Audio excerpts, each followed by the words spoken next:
Okay, so now it's day 5 of my journey in Udemy with my first paid course trying to make money online. And today is a special day. Today is my birthday. So I spent the entire morning with my daughter and my wife, and we went to a really awesome breakfast. And I totally forgot about making money online with Udemy. However, when I got back home, of course, eventually I got to checking my email. And I realized that based on the announcements I posted in my Udemy course, one student has already contacted me with proof that he has followed the instructions and also taken the quiz, and he's posted the picture on his Facebook page.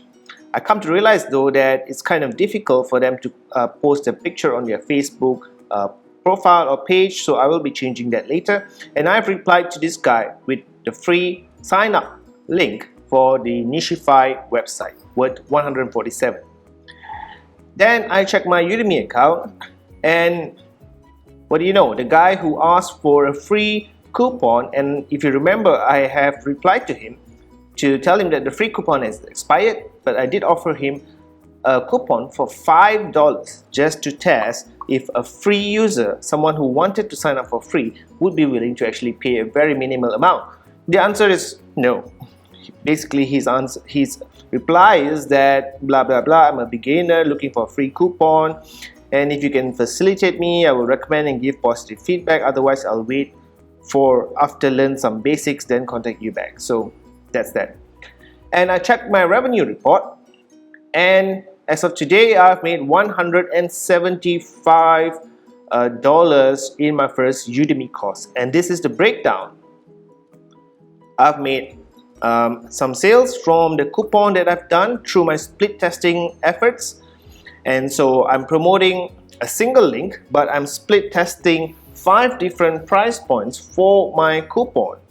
And you can see here I've made sales for $5, a couple of sales for $9, $10, and even $30, and the rest of the stats remain the same.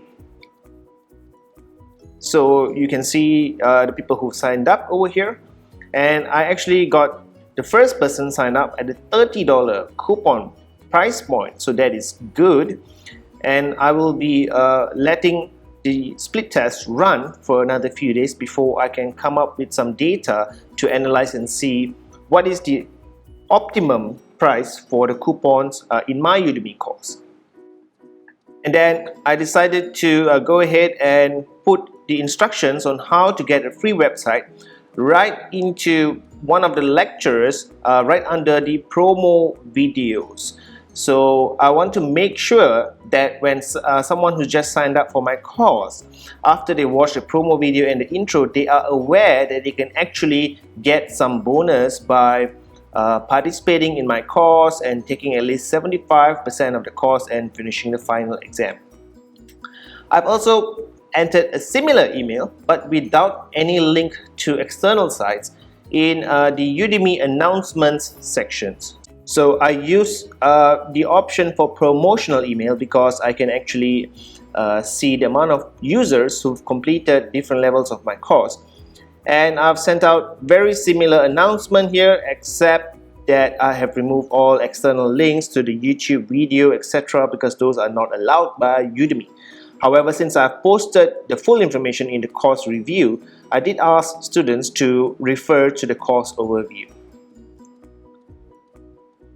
And the announcement appears in the announcement, and also I assume that Udemy has sent out an email to all 1,345 students, so I will just wait to see the feedback. Now, I turn my attention back to the feedback of the course.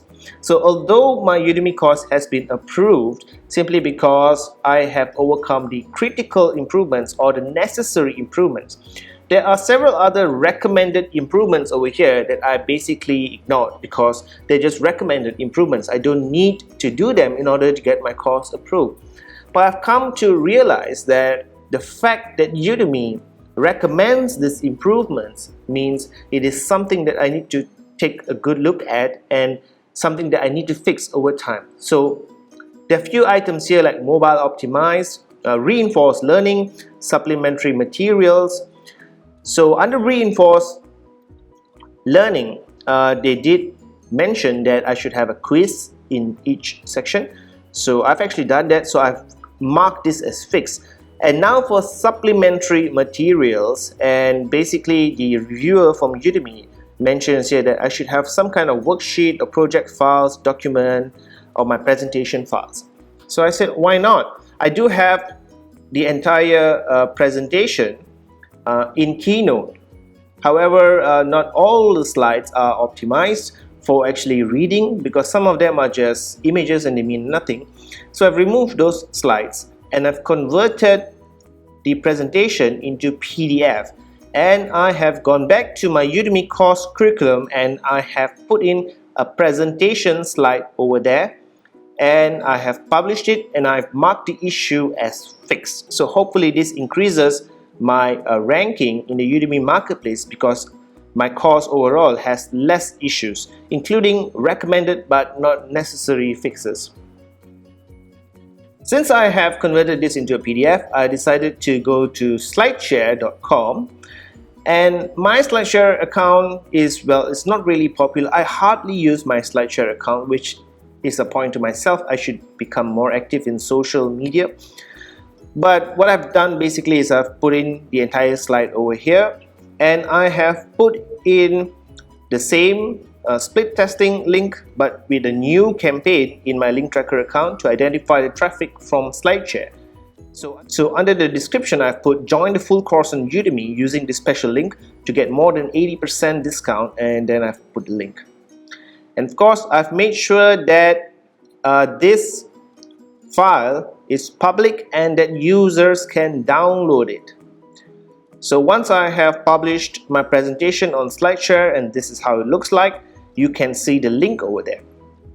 Now since I've made it available for download, I've added a special slide that I did not put in the Udemy version of the PDF.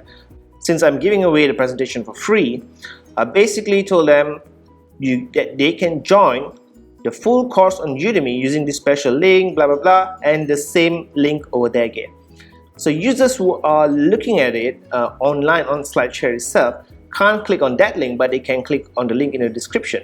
But if you download this PDF, then that link works and you can actually click on it. So I'm doing this, hopefully someone will actually look at this and download it over time, and also click on the link and get a discount. The discounts may change, of course, since I don't mention the actual price over here. I'm using a split testing with link tracker, but that doesn't matter because this is a long-term traffic strategy, and hopefully I will get some sign-ups from publishing my PDF on SlideShare. Now the next thing I realized is that a lot of successful Udemy instructors have many courses on Udemy. So I've gone to Udemy today, and basically I have created a draft course for almost anything that I can think of, and you can see I have a lot of courses in draft mode over here. You will also see a course that is called Ad Tracking and Analytics with Link Tracker that's closed.